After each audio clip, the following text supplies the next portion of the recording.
Hello, it's so good to see you again. I am Barbara and together with my husband Daniel, I restored the historic sailing ship Flying Coney. We are still in the shipyard on Urk, but our time on the Heart is coming to an end. So this time we paint Flying Coney's underwater ship with primer and a new layer of antifouling to get her ready to go back into the water. But before Jan can spray the primer, we have to cover the endnotes, because they only protect the ship when they are not painted.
Let me talk you through our paint system. For now, we've chosen a simple one-component system. Since the shipyard is using Hempel paints, we decided to go with them as well. The first step is to treat the bare metal, particularly the spots where we measured the hull thickness and at the overplating. To protect the steel from the elements and prevent rust, we are using a thick two-component zinc primer for those areas.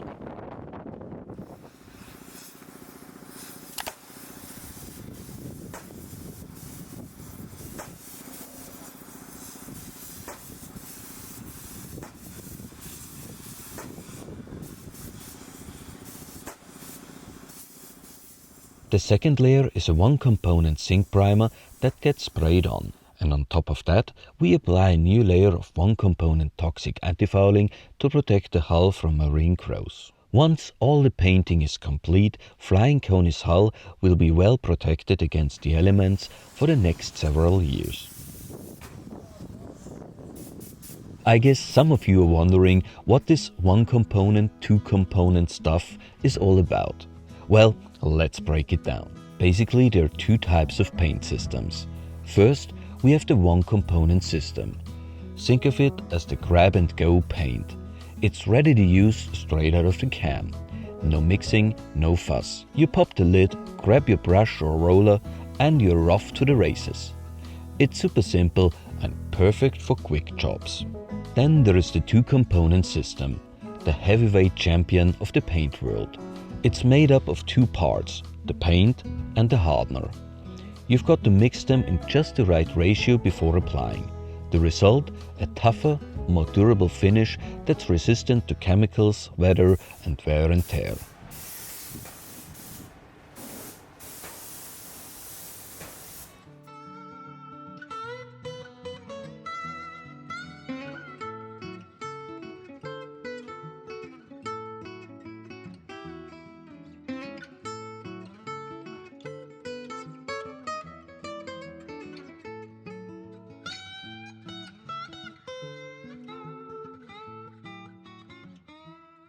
When we last painted the waterline, we haven't had many reference points because we de-rusted the waterline and removed a lot of the markings we made. Also, we have removed quite a lot of weight ever since. So the waterline the ship had before we bought her is not the waterline she has now. So what we tried this time is that we marked the spots, the exact spots where the water level was. It was a little bit green and quite good to see. Even now there is an optical difference in between where there was water and where there was no water. We just take the tape and connect the marks we had. and I think we will get better results than last time.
When it comes to spray painting the hull, there are two main approaches. You can either tape off a large area of the hull and spray all the way up to the tape, or you tape off a thin line and roll the last 15 centimeters or so. This time we chose the second option.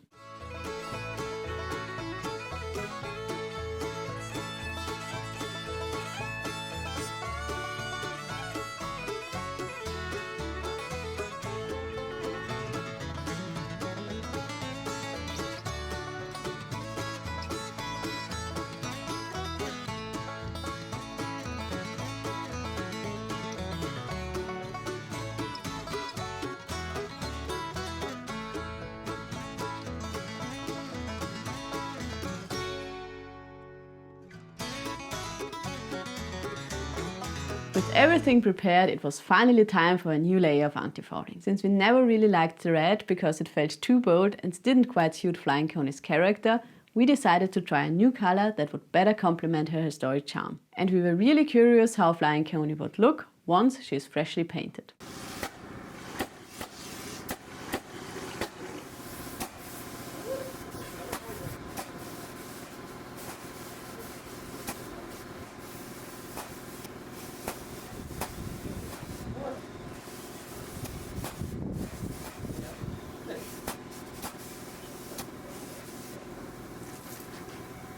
So why are we using a one-component system now? It's all about practicality. During the refit there is a lot of grinding, welding and tweaking going on. A one-component system is forgiving, easy to touch up and doesn't demand a perfect surface or tons of prep work, and it's quite forgiving with the weather. It's the ideal choice while the boat is still a work in progress and while we're in the Netherlands where the perfect weather window for painting never exists. But once the refit is done and everything's smooth, clean and ready for its final coat of glory, we'll switch to a two-component system. That's when the boat will get its durable, high-gloss finish that can withstand the elements and look stunning for years to come. So think of the one-component system as the underdog stepping in during the messy middle, while the two-component system is the grand finale, ready to take the spotlight when the boat is prepped and literally ready to shine.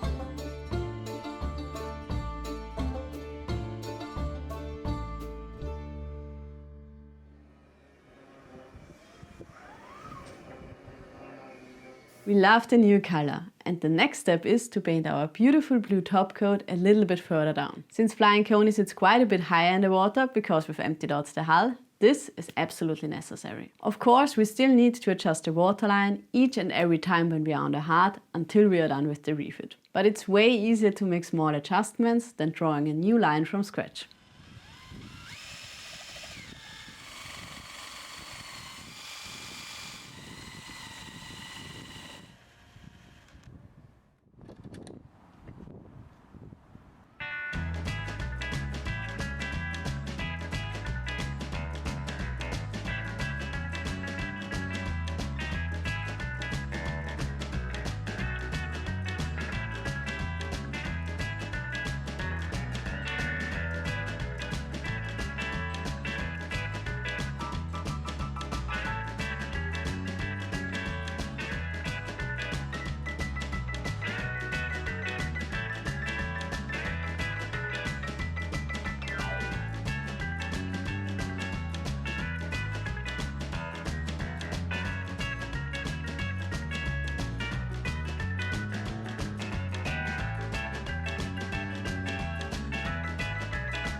So now is the time when a shipyard time gets really, really tough. We're almost finished. Today we made massive progress. We almost managed to have the port side completely painted. Starboard we still have a little bit to do. Just that you can imagine how hard it is. It's currently 9 o'clock in the evening. We haven't had dinner. It's the footage you're seeing right now is not in the computer, so we will work until at least 1 o'clock in the morning, and tomorrow we start again at 7:30 in the morning. This is the time when you really make progress. So, what's left to do for the day? Next step is to pull up the tape. That's the actual waterline. So one of the last steps we need to do for painting is to tape the waterline again about 5 to 10 centimeters higher, and paint with the antifouling paint a little bit up to have a little bit protection where the waves are hitting the hull. Let's remove the tape.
So it's almost 11 o'clock in the evening, but the waterline is finally The antifouling is now painted. I'm completely wasted. I'm completely tired. I almost can't stand anymore. Tomorrow is finally launch day, hooray! So we made it in time, which was a huge challenge, and one 16-hour day after another. So I'm quite happy that we made it, and I'm quite happy how the boat looks. I'm quite happy that the hull is sound, that we do have a nice little boat behind me. So I can't wait to get finally back into the water and to finally get some less work-intensive days, because it's not a rest day, but less work-intensive days. We could have been in the water a day earlier, so actually today afternoon, if it wasn't raining all the time, which makes it quite hard to get the paint on the hull.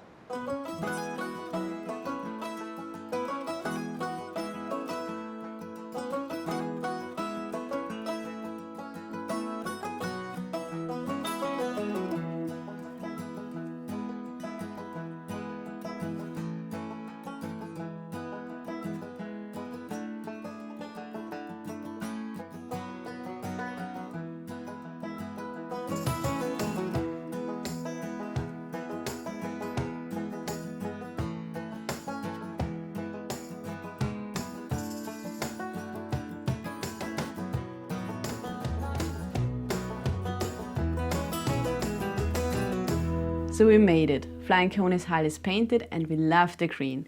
It suits a historic ship much more than the red, since copper sheeting was originally used on ships back in the days. Over time the copper turns green, making the green color a fitting and authentic choice for Flying Coney's underwater hull.